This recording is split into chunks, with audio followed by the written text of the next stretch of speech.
Bab 1971 Pengobatan Infertilitas.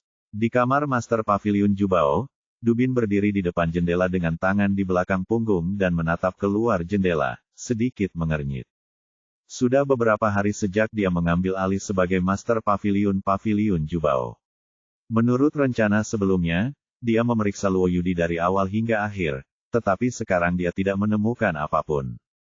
Dilihat dari informasi yang didapat, Dulang telah mengejar wanita ini, namun itu hanya angan-angan saja. Dan dilihat dari berbagai tanda, Luo Yudi hanya merasa muak padanya, tapi tidak menunjukkan tanda-tanda akan mengambil tindakan.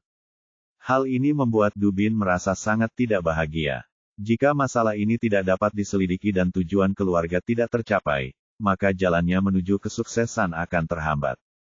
Siapa yang melakukannya? Dubin terus mondar-mandir di dalam ruangan, memikirkan informasi yang diperolehnya hari ini dari awal hingga akhir. Orang yang awalnya memiliki motif dan kekuatan ini adalah Luo Yudi, tetapi setelah mencari dan mencari, semua petunjuknya kosong, tetapi jika bukan wanita ini, siapa lagi yang bisa melakukannya? Tiba-tiba sebuah nama muncul di benaknya, Ye Bufan. Biasanya, sebagai saingan cinta Dulang, Ye Bufan adalah yang paling dicurigai, tapi yang terpenting adalah dia tidak berada di kota Tianfeng hari itu. Saat dia memikirkannya, pintu terbuka dan orang kepercayaannya Zhang Laifu masuk dari luar. Sebelum pihak lain dapat berbicara, dia bertanya, "Saya hanya ingin menanyakan sesuatu kepada Anda. Andalah yang menyelidiki masalah tentang Ye Bufan. Apakah Anda yakin bahwa dia benar-benar berada di pegunungan 10.000 binatang pada hari ketika anak kedua mengalami kecelakaan?" "Jangan khawatir, Tuan Muda, saya sudah memeriksa masalah ini." "Itu benar sekali." Zhang Laifu berkata, "Saya tidak hanya memeriksa informan Pavilion Jubao yang menjaga pegunungan 10.000 binatang, tetapi juga penjaga kota dari kota Tianfeng, dan bahkan saya juga bertanya kepada beberapa biksu lain yang keluar dari pegunungan 10.000 binatang. Anak laki-laki bernama Ye sebenarnya keluar dari pegunungan 10.000 binatang keesokan harinya, dan ada 2 wanita dari Akademi Blue Wind yang datang, keluar bersamanya." Dia mengangguk, sepertinya Ye Bufan tidak melakukan ini, tetapi tidak ada petunjuk, yang membuatnya sangat tidak senang. "Tuan Muda, ada sesuatu yang ingin saya sampaikan kepada Anda. Ye Bufan baru saja datang ke pavilion harta karun kami. Apa yang dia lakukan di sini?" Petik 2. Terlepas dari apakah orang yang menyerang saudaranya adalah Ye Bufan atau bukan, dia tidak memiliki kesan baik terhadap pria yang memiliki hubungan dekat dengan Luo Yudi ini, dan bahkan memiliki permusuhan yang tidak masuk akal. Petik 2. Dia datang kepada kami untuk membeli bahan obat, dan dia masih obat mujarab tingkat tinggi terbaik. Bab ini belum selesai, silakan balik halamannya. Zhang Laifu menceritakan kisahnya dari awal hingga akhir, dan akhirnya berkata, "Saya baru saja menerimanya 500 juta emas koin." Dubin melambaikan tangannya. Anak laki-laki itu berhubungan dengan gadis dari keluarga Luo dan memiliki konflik mendalam dengan anak kedua. Meskipun dia bukan pembunuhnya, dia juga musuh keluarga Du kami. Kami tidak bisa menjual bahan obat padanya. Petik 2. Oh, Zhang Laifu berkata, "Baiklah, saya akan memberitahunya besok bahwa bahan obat telah terjual habis, dan saya akan mengembalikan uang jaminan kepadanya." Petik 2. Kembalikan depositnya. Dubin tersenyum dingin, "Mari kita simpan uang ini sebagai hukuman untuk anak itu." Petik 2. Ini, setelah ragu-ragu, dia segera mengerti bahwa Tuan Muda Tertua ingin mencuri uang itu. Tetapi Tuan Muda Tertua, apakah ini akan mempengaruhi reputasi pavilion pengumpulan harta karun kita? Petik 2. Bagaimana mungkin? Dubin bertanya, "Izinkan saya bertanya, ketika anak itu membayar depositnya, apakah ada orang lain yang melihatnya?" Zhang Laifu menggelengkan kepalanya, "Itu tidak benar. Tidak banyak tamu di lantai 5, dan tidak ada seorang pun di sekitar saat itu." Dubin tersenyum dingin. "Bukankah itu cukup? Jika dia memberitahu orang luar bahwa pavilion Jubao kita telah memeras depositnya, apakah menurut Anda ada orang yang akan mempercayainya?" Petik 2. Tentu saja tidak ada yang akan mempercayainya. Bagaimana anak laki-laki itu bisa dibandingkan dengan papan nama emas pavilion Jubao kita? Pada saat itu, dia akan menjadi seorang bisu yang memakan Coctis chinensis, tidak mampu mengungkapkan penderitaannya, dan dia tidak akan berani melakukan sesuatu yang keterlaluan terhadap paviliun Jubao kita. Dubin berkata dengan tatapan sinis, jika anak itu keluar dari sini, itu saja. Jika dia tidak memahami keadaan saat ini, bunuh saja dia. Petik 2. Bahkan Luo Yudi tidak bisa berkata apa-apa jika dia menyinggung paviliun Jubao dan terbunuh. Senyuman kotor muncul di wajah gemuk Zhang Laifu. Tuan muda, saya tahu apa yang harus saya lakukan. Dia adalah bawahan Dubin yang paling setia. Keduanya memiliki bau yang sama, jika tidak, dia tidak akan dipindahkan menjadi manajer sebesar ini. Sekarang dia memahami niat tuan muda, dia secara alami tahu bagaimana melakukannya. Ye Bufan tidak mengetahui hal ini, jadi dia kembali ketika kami tiba di Akademi Ling Qiao. Belum ada pil, dan tingkat kultivasi Nalan Yujia harus menunggu beberapa saat. Di antara banyak orang di Akademi Ling Qiao, hanya Li Qingzu yang dapat meningkatkan kekuatannya dalam waktu singkat. Gadis kecil ini tidak menerima banyak sumber daya budidaya selama bertahun-tahun. Dia dapat mencapai alam pemurnian kekosongan hanya dengan kualifikasinya. Belum selesai, silakan balik halamannya. Di sini, dia berjalan menuju kamar tempat tinggal Li Qingzu lagi. Meskipun gadis kecil ini selalu mengkhawatirkannya, dia tidak mengambil hati sekarang dan pihak lain adalah muridnya, cucu perempuan Li Daoran. Yang terpenting adalah dia benar-benar melihat sesuatu yang seharusnya tidak dia lihat. Memikirkan pemandangan yang dia lihat terakhir kali, senyuman muncul di sudut mulutnya. Sosok gadis kecil itu tidak tapi dia lebih baik. Dia datang ke pintu dan mengambil pelajaran dari terakhir kali. Suara jelas Li Qingzu datang dari kamar, dan pintu berderit terbuka, lalu wajah cantiknya langsung tenggelam. Ye Bufan memikirkan kenangan sebelumnya, dan senyuman muncul di wajahnya, aku tidak mandi hari ini. Dasar pencuri kecil yang tidak tahu malu. Petik 2. Li Qingzu langsung marah dan mengulurkan tangan untuk mencabut pedang dari punggungnya. Petik 2. Tunggu, aku hanya bercanda denganmu, kenapa aku harus marah? Petik 2. Ye Bufan segera menghiburnya, mengulurkan tangannya dan mengeluarkan pil Huangji. Sebenarnya, aku membawakan pil itu untukmu. Kemarahan Li Qingzu sedikit mereda. Dia mengulurkan tangannya untuk mengambil ramuan di tangannya, dan ekspresi keheranan tiba-tiba muncul di wajahnya. Ramuan di tangannya berwarna bulat, harum, dan ada garis emas di atasnya, yang sangat mencolok. Itu adalah pola ramuan yang hanya dapat ditemukan pada ramuan bermutu tinggi. Sebagai seorang biksu di alam pemurnian kekosongan, dia secara alami dapat melihat betapa berharganya ramuan ini, dan bertanya dengan tidak percaya, apakah ini untukku? Petik 2. Tentu. Ye Bufan mengangguk. Petik 2. Apa fungsi ramuan ini? Petik 2. Li Qingzu tidak mengenal obat mujarab. Meskipun dia melihat bahwa ini adalah obat mujarab yang langka dan berkualitas tinggi, dia tidak tahu apa fungsinya. Menyembuhkan kemandulan. Petik 2. Setelah Ye Bufan selesai berbicara, dia tertegun sejenak. Kepalanya bergerak-gerak karena suatu alasan, dan dia benar-benar mengucapkan ungkapan umum yang dia dan Gao Daqiang biasa bercanda. Mengetahui bahwa dia dalam masalah besar, dia berbalik dan melarikan diri. Benar saja, baru saja, setelah berlari beberapa langkah, raungan marah Li Qingzu datang dari belakang. Pencuri yang tidak tahu malu, aku akan membunuhmu karena kamu tidak subur. Petik 2. Li Qingzu hampir menjadi gila. Perasaan baik yang baru saja muncul di hatinya terhapus. Dia mengejarnya dengan pedangnya. Bab 1972 Pencuri Kecil yang Tak Tahu Malu. Ye Bufan berlari mengelilingi Akademi Ling Qiao lagi. Li Qingzu masih belum berniat menyerah. Nak, aku harus membunuhmu. Ye Bufan juga diusir karena amarahnya, jadi dia berhenti berlari dan memegang pedang Li Qingzu di tangannya. Apakah ini sudah berakhir? Saya dekan sekarang. Dia tidak punya pilihan selain mengungkapkan identitasnya, tapi sayang sekali orang tidak menerima ini sama sekali. Bah, kamu adalah pencuri kecil yang tidak tahu malu. Kata Li Qingzu sambil mencoba mengambil kembali pedangnya, tetapi menemukan bahwa tangan pihak lain seperti tang besi, dan pedangnya tidak dapat bergerak sama sekali. Ye Bufan menggelengkan kepalanya dan berkata, "Kamu wanita, kamu benar-benar tidak memahami hati orang baik. Aku di sini untuk membawakanmu obat mujarab. Aku tidak ingin obat mujarab yang tidak berguna sepertimu. Wanita yang belum meninggalkan pemerintahan." Nak, Li Qingzu menjadi semakin marah ketika memikirkan kata ketidaksuburan. "Oke, aku hanya menggodamu.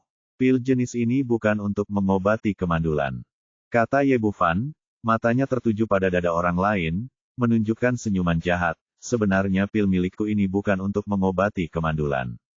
Obatnya untuk pembesar payudara. Kamu bajingan, kamu adalah pencuri kecil yang hina dan tidak tahu malu."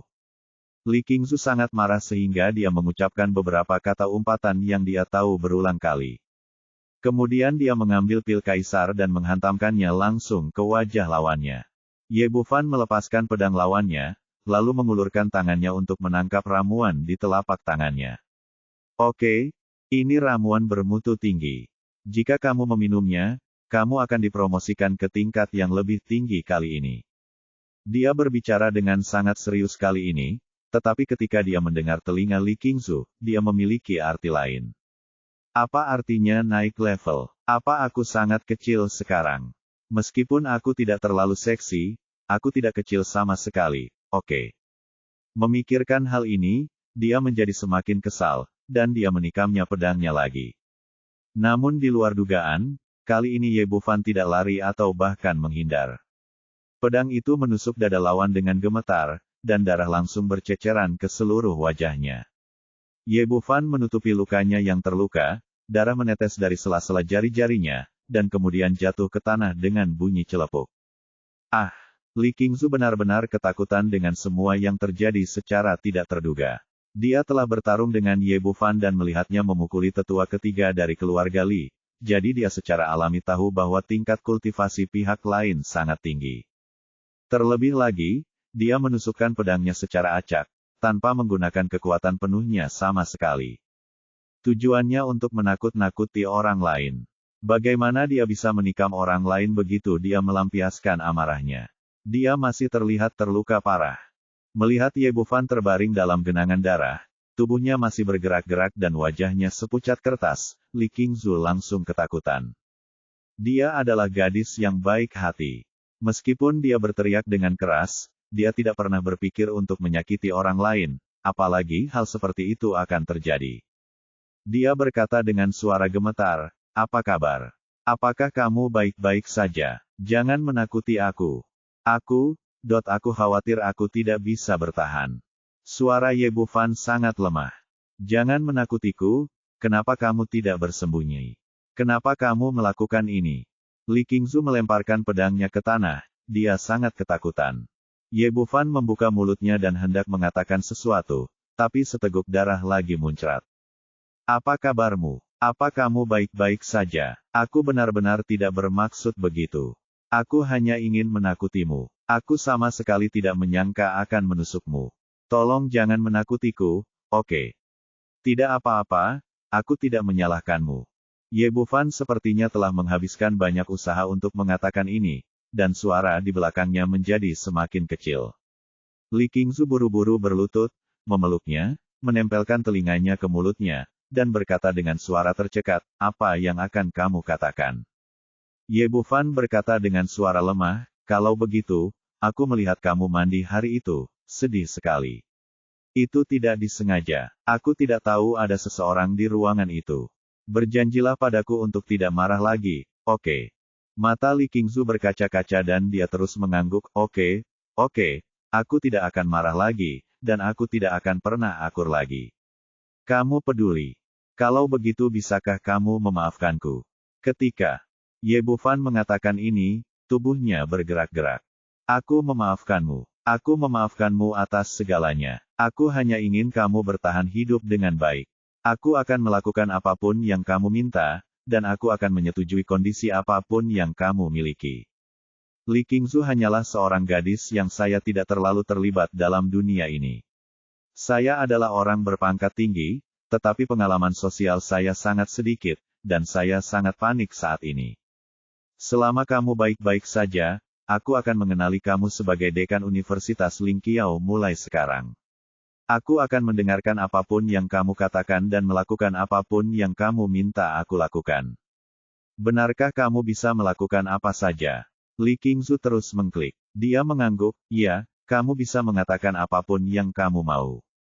Tubuh Ye Bufan bergerak-gerak lagi.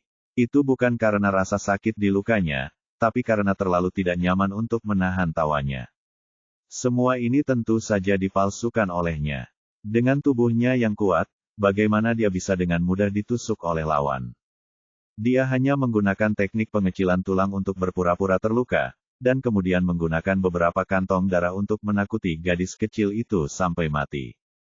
Berdasarkan adegan di film dan serial TV sebelumnya, sebaiknya Anda meminta orang lain untuk mencium Anda saat ini.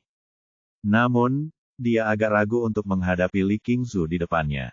Begitu gadis kecil ini tahu bahwa dia berbohong padanya, dia mungkin akan memburunya selama sisa hidupnya. Saat dia ragu-ragu, sebuah suara terdengar di sampingnya. Kamu bocah, berapa lama kamu akan berbohong kepada cucuku? Begitu dia selesai berbicara, sosok Lidaoran muncul di samping mereka berdua. Mengapa orang tua ini selalu muncul di saat yang buruk? Ye Bufan diam-diam mengutuk di dalam hatinya, tapi dia tidak berani berhenti sama sekali. Dia melompat dari tanah dan melompat dari pelukan Li Qingzu. Kamu baik-baik saja. Li Qingzu terkejut lagi. Tanpa diduga, dia baru saja sekarat, tapi sekarang dia penuh dengan kehidupan. Bukankah kamu ditusuk olehku? Dia belum pernah ke bumi, jadi tentu saja dia tidak mengerti apa itu alat peraga kantong darah di film dan serial TV, dan dia tidak mengerti apa yang sedang terjadi. Sebentar. Ye Bufan tersenyum canggung, itu, tidak apa-apa, tusuk saja. Aku pulih dengan sangat cepat, jadi kamu tidak perlu mengingatnya. Dasar gadis bodoh, orang ini ahli dalam latihan tubuh. Bahkan jika Anda menggunakan semua kekuatan kultivasi Anda tidak dapat menyakitinya, bagaimana Anda bisa menikamnya sampai mati dengan pedang? Setelah mendengar apa yang dikatakan Li Daoran, bagaimana mungkin Li Qingzu tidak mengerti bahwa dia telah ditipu oleh pihak lain lagi? Berpikir bahwa dia sangat ditakuti oleh pihak lain dan masih memeluk pihak lain, Li Qingzu menjadi marah dan bergegas lagi sambil mengacungkan pedangnya, pencuri yang tidak tahu malu, aku harus membunuhmu. Membuat masalah. Ayo, Li Daoran menghentikan cucunya. Kakek, jangan hentikan aku. Aku harus membunuh pencuri kecil yang tidak tahu malu ini. Beraninya dia berbohong padaku. Li Qingzu mengayunkan pedang di tangannya, masih marah. Babak 1973, ini adalah balas dendam. Oke, jangan main-main, jangan tidak menghormati dekan. Ekspresi Li Daoran tiba-tiba menjadi gelap. Melihat kakeknya sangat marah, Li Qingzu mengerutkan bibirnya, tapi juga meletakkan pedang di tangannya. Ye Bufan merasa sedikit malu di sini. Dia juga dekan Akademi Lingqiao. Dia hanya menggoda seorang siswi dan ditangkap oleh kakeknya. Senior, ini sebenarnya kesalahpahaman. Saya di sini untuk memberikan ramuan kepada Nona Qingzu. Ini adalah pil kaisar. Setelah meminumnya, para biksu di alam pemurnian kekosongan dapat dinaikkan ke tingkat yang lebih tinggi. Dia berkata dan mengambil ramuan itu lagi. Dia mengeluarkannya dan menyerahkannya. Li Qingzu hanya melemparkan ramuan itu secara impulsif. Kemudian, ketika dia mengira itu adalah ramuan terbaik, dia sudah menyesalinya. Sekarang saya mendengar bahwa saya dapat meningkatkan kultivasi saya ke tingkat yang lebih tinggi, saya langsung merasa bersemangat lagi. Anda harus tahu bahwa perjalanan kultivasi menjadi semakin sulit seiring berjalannya waktu. Sekarang dia sudah berada di tahap awal alam pemurnian kekosongan. Menurut perhitungan normal, dibutuhkan setidaknya 3 tahun untuk mencapai tahap tengah. Dengan kata lain, meminum pil di depannya akan menghemat waktu latihannya selama 3 tahun.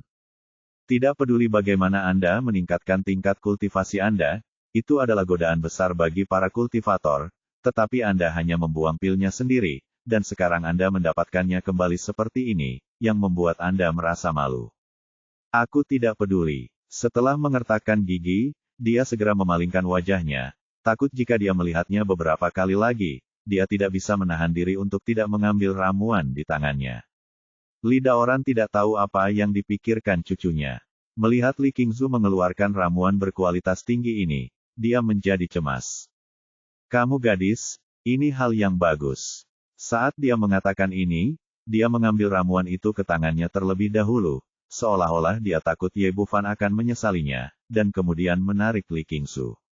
Keterampilan medis si kecil begitu kuat sehingga dia bahkan menyembuhkan racun kakek.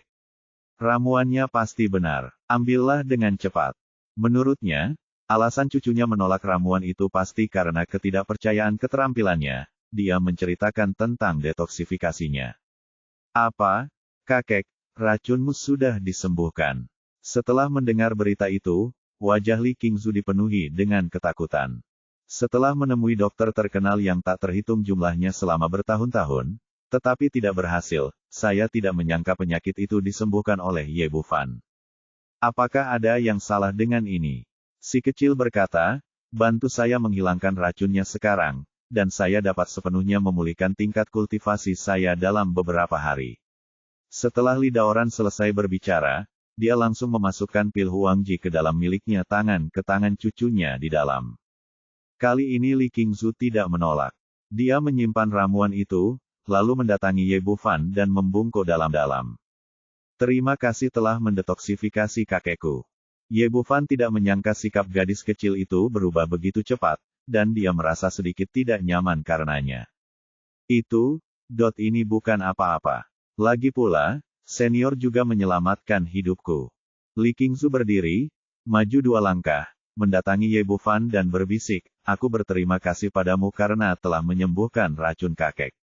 Tapi jangan, aku tidak berharap aku mengubah pendapatku tentangmu. Kamu akan selalu menjadi pencuri kecil yang tidak tahu malu di mataku. Setelah mengatakan itu, gadis kecil itu menoleh dan pergi dengan bangga. Li Qingzu pergi, dan sekarang hanya Li Daoran dan yang lainnya yang tersisa.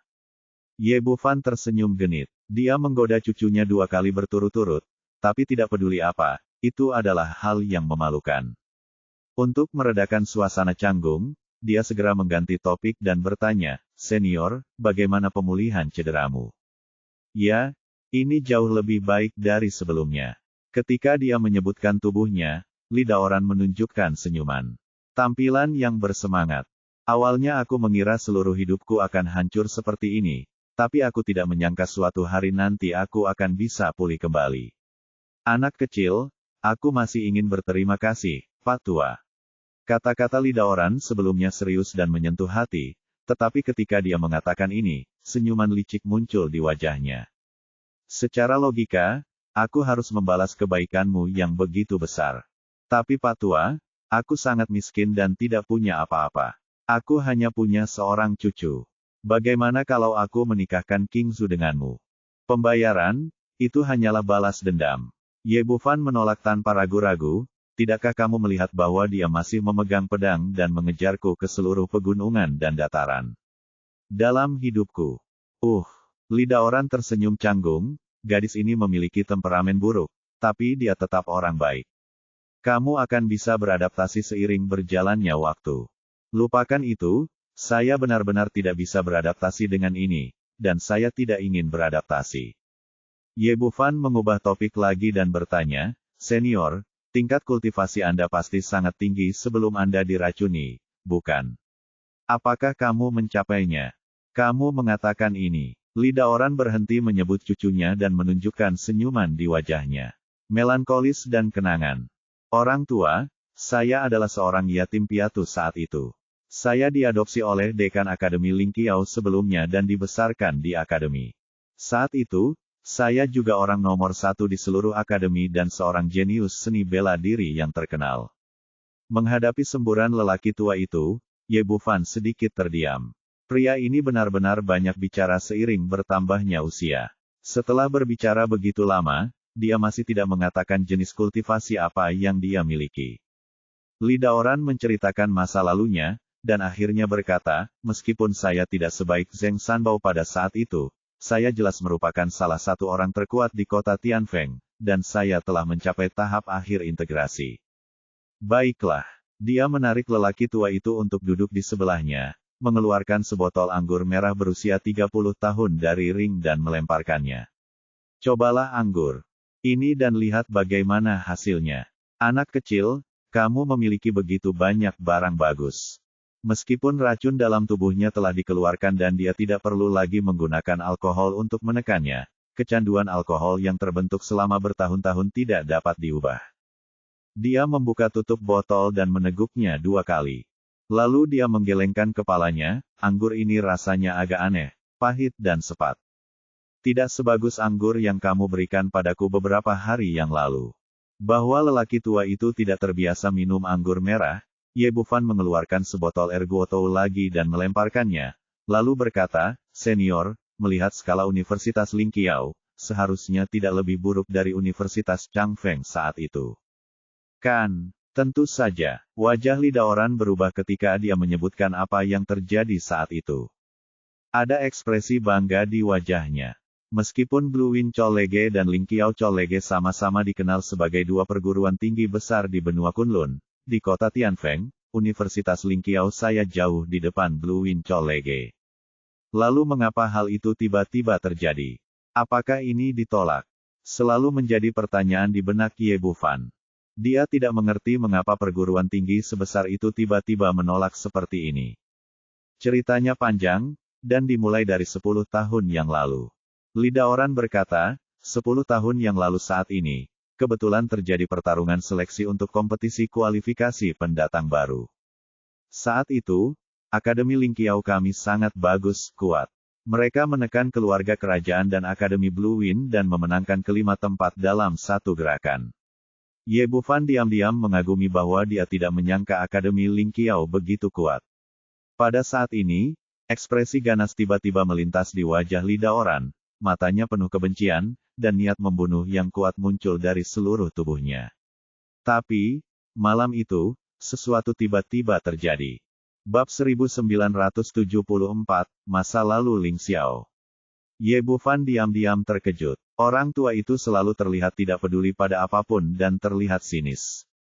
Lidaoran berkata, karena kemenangan besar, setelah kami kembali malam itu, Akademi Lingqiao kami mengadakan pesta perayaan akbar.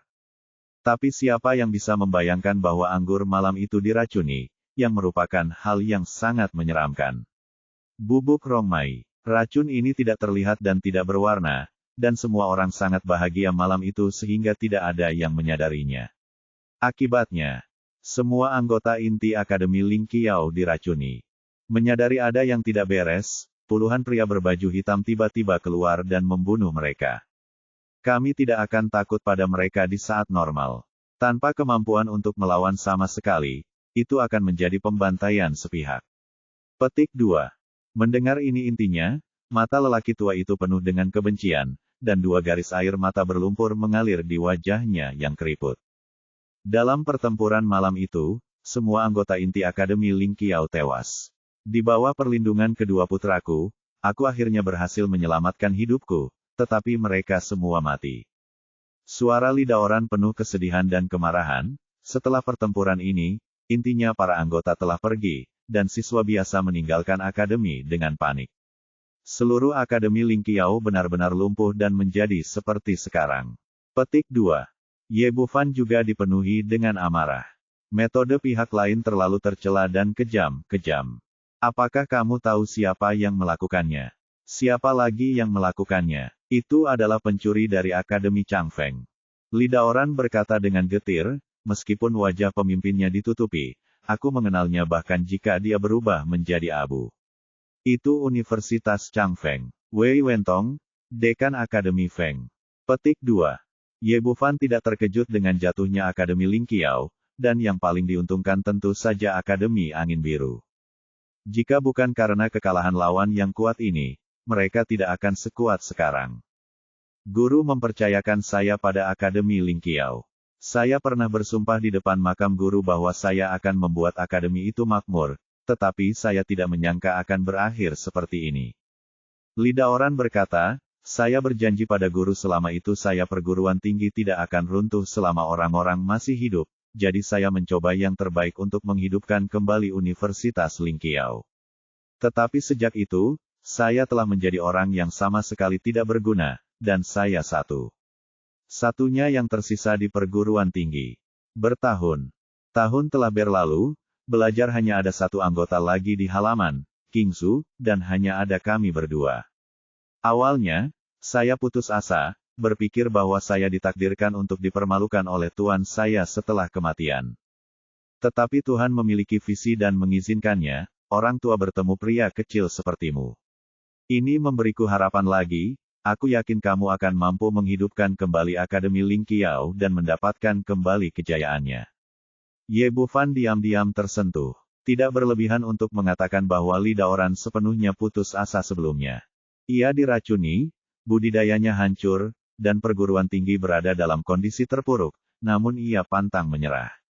Kemudian dia mengerutkan kening lagi dan bertanya dengan ragu, "Senior, bukankah Ling Qiao Colege salah satu dari 2 perguruan tinggi besar di benua Kunlun? Mungkinkah jika sesuatu terjadi di sini, para petinggi hanya akan duduk diam dan tidak melakukan apa-apa?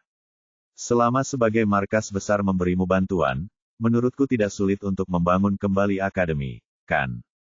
Li Daoran menggelengkan kepalanya ketika dia menyebutkan markas Akademi Ling Qiao, wajahnya penuh ketidakberdayaan dan kesedihan. Seluruh benua Kunlun dibagi menjadi 5 benua. Prefektur Tianluo adalah yang terlemah di antara mereka, dan Kekaisaran Tianfeng adalah yang terlemah di antara 36 kerajaan di Prefektur Tianluo. Dalam hal ini, bagaimana dengan markas besar Kunlun? Akankah mereka mengambil serius? Jika kekuatannya hanya sedikit rusak, para petinggi akan memberikan bantuan. Tapi sekarang perguruan tinggi telah hancur total, banyak tenaga dan uang akan diinvestasikan untuk membangunnya kembali. Bukan itu yang ingin mereka lihat, jadi mereka segera menyerah. Saya pernah pergi ke markas besar Prefektur Tianluo untuk meminta bantuan, tetapi saya diusir bahkan tanpa masuk. Petik 2.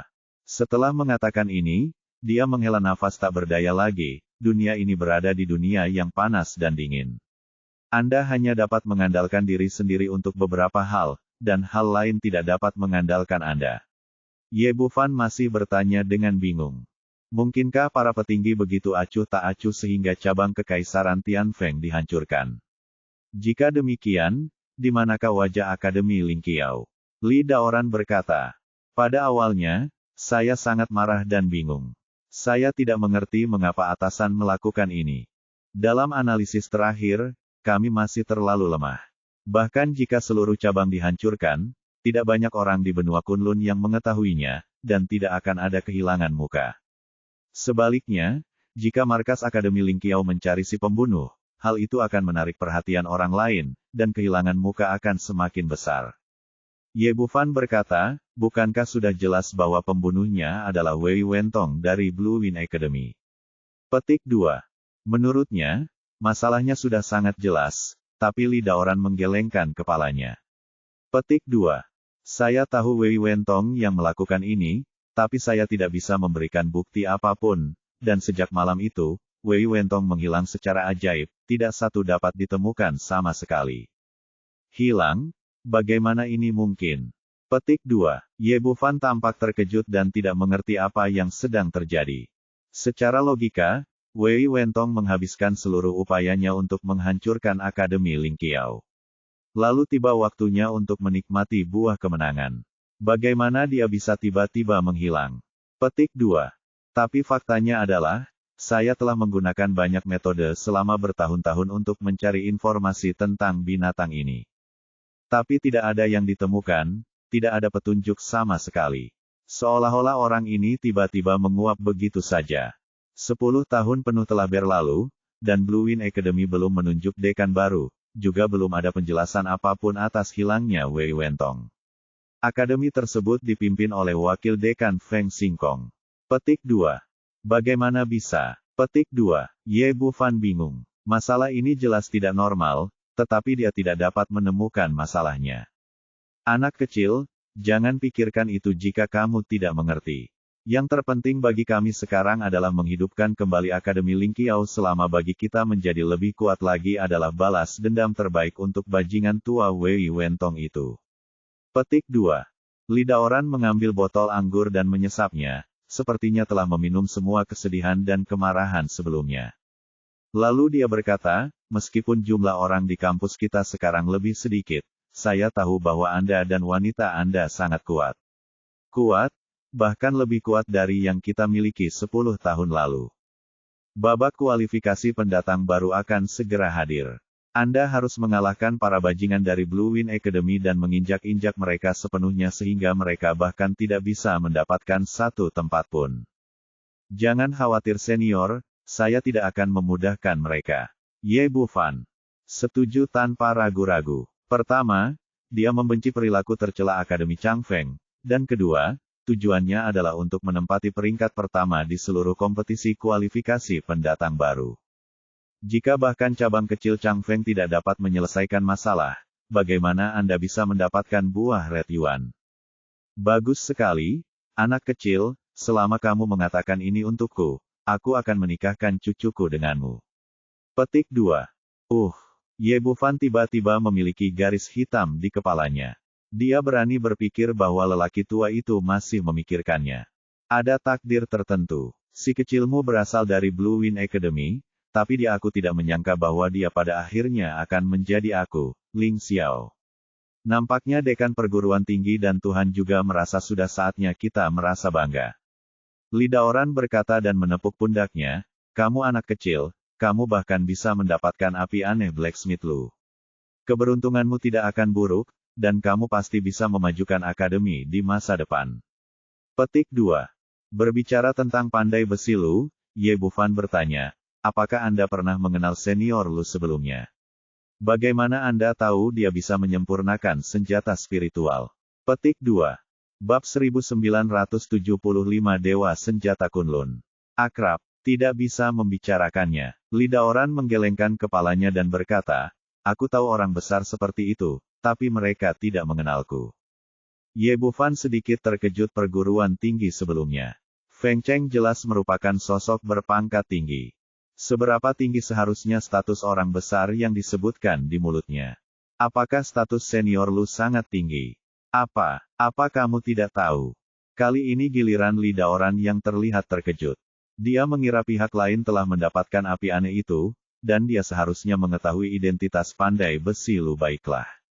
Dia seharusnya menjadi murid, tetapi dia tidak berharap untuk mengetahui apapun tentang hal itu. Melihat pikirannya, Ye Bufan berkata, saya mempelajari keterampilan pemurnian senjata senior Lu, dan saya awalnya ingin menjadi muridnya, tetapi sayang sekali dia tidak setuju. Lidaoran tertegun sejenak, dan kemudian berkata, sepertinya masalahnya belum terselesaikan sepenuhnya, tapi pasti akan menjadi berkah besar bagimu untuk mempelajari keterampilan memurnikan senjatanya. Ye Bufan menjadi semakin penasaran, katakan padaku, siapa senior Lu? Apakah itu terkenal? Ahli pemurnian senjata yang hebat di seluruh benua Kunlun. Orang-orang memberinya julukan Dewa Senjata Kunlun. Apakah menurutmu dia punya nama?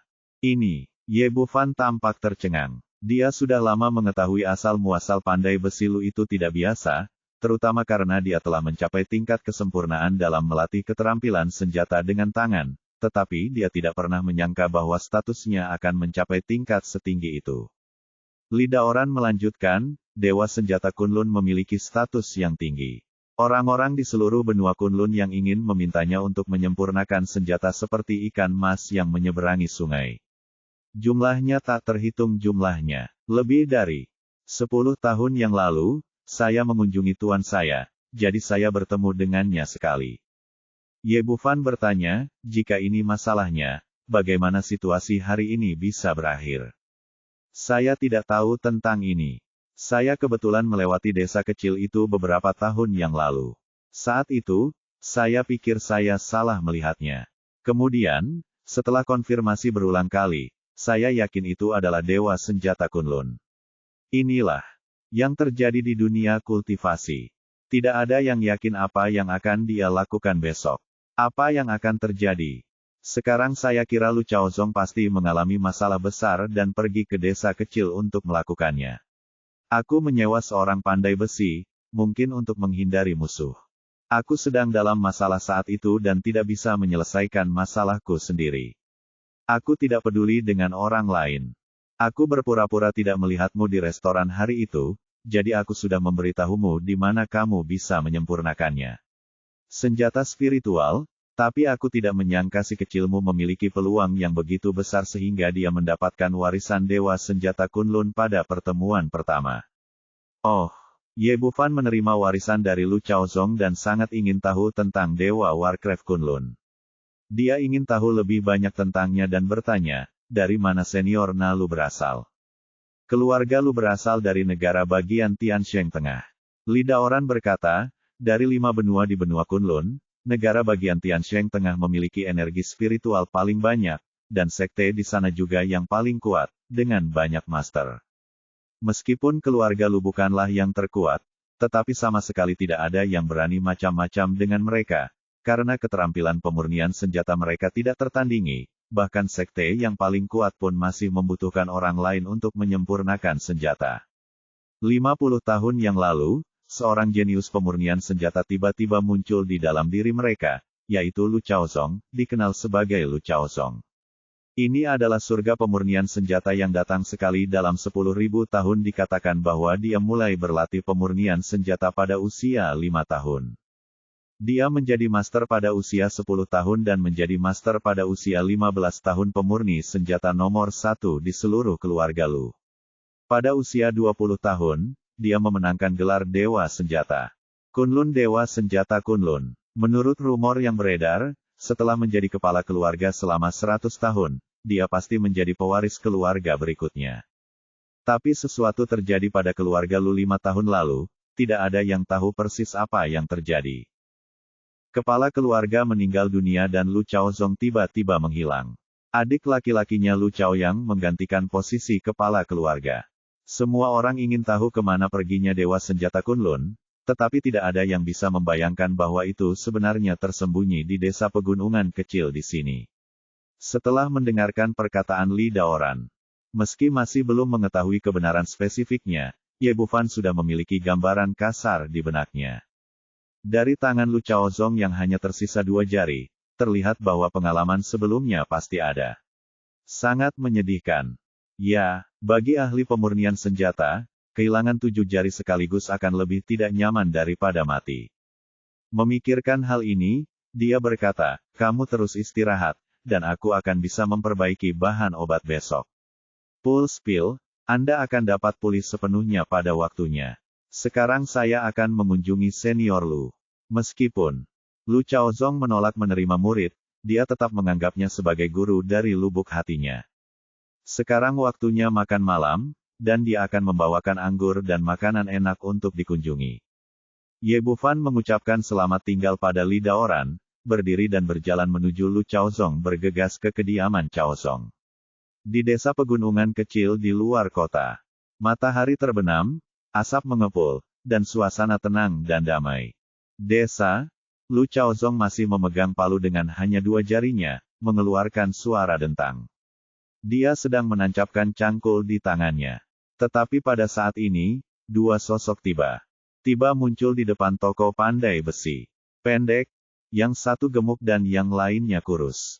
Ketika mereka melihatnya, sudut mulut mereka menunjukkan sedikit rasa bangga. Lu Chaozong sedikit membeku, tapi itu hanya sesaat, lalu dia mengayunkan palu dan memukul cangkul di tangannya, dan kedua orang itu masuk ke toko pandai besi tanpa menoleh ke belakang. Pria jangkung itu berkata dengan tatapan mengejek, "Oh, bukankah ini Dewa Senjata Kunlun yang terkenal di benua Kunlun? Mengapa kamu mengambil cangkul di sini?" Senyuman bercanda muncul di wajah gemuk pria pendek gemuk itu. Ya, saat itu, dibutuhkan setidaknya 10.000 batu roh untuk membuat senjata dengan Dewa Senjata Kunlun. Saya ingin tahu berapa harga yang Anda bayarkan sekarang. Petik 2. Lu Chaozong masih mengabaikan kedua orang itu dan berkonsentrasi memukul besi di tangannya. Petik 2. Oh, kamu begitu kuat sehingga kamu tidak memperhatikan saudara-saudara kita. Pria jangkung dan kurus itu berkata. Lu Chaozong, sepertinya kamu belum mengetahui posisimu. Pria pendek gemuk itu mengikuti dan berkata, ya, dia bukan hanya sia-sia, tapi juga anjing tersesat yang dikejar tanpa tempat untuk bersembunyi. Tapi kamu cukup pandai bersembunyi, dan kamu malah berakhir di tempat di mana kelinci tidak buang air besar, yang membuat saudara-saudara kita mencarimu selama bertahun-tahun. Lu Chaozong akhirnya selesai memukul cangkul di tangannya, melemparkannya ke keranjang bambu di sebelahnya, dan menoleh untuk melihat kedua orang di belakangnya. Petik 2. Bagaimanapun, saya orang yang jujur, tidak seperti Anda, keduanya mengangkat oleh Lu Chaoyang. Setelah mendengar kata-katanya, ekspresi kedua orang itu tiba-tiba menjadi gelap, dengan niat membunuh di wajah mereka. Pria jangkung dan kurus itu berkata, Lu Chaozong, apakah kamu masih berpikir bahwa kamu adalah jenius pemurnian senjata nomor 1 di keluarga Lu? Saat itu, sekarang kamu sia-sia, kualifikasi apa yang kamu miliki untuk berbicara dengan saudara-saudara kita seperti ini? Pria pendek gemuk itu berteriak, ya, kamu sia-sia. Sampah yang tidak bisa berbuat apa-apa, sampah yang hanya bisa mencangkul orang lain. Lu Chaozong melirik kedua orang itu, matanya penuh dengan jijik. Petik 2. Jika kamu ingin melakukannya, cepatlah. Jika kamu ingin kentut, pergilah ke tempat lain. Petik 2. Kamu mencari kematian. Pria pendek gemuk itu sangat marah. Dia mengulurkan tangannya dan kapak raksasa muncul di telapak tangannya.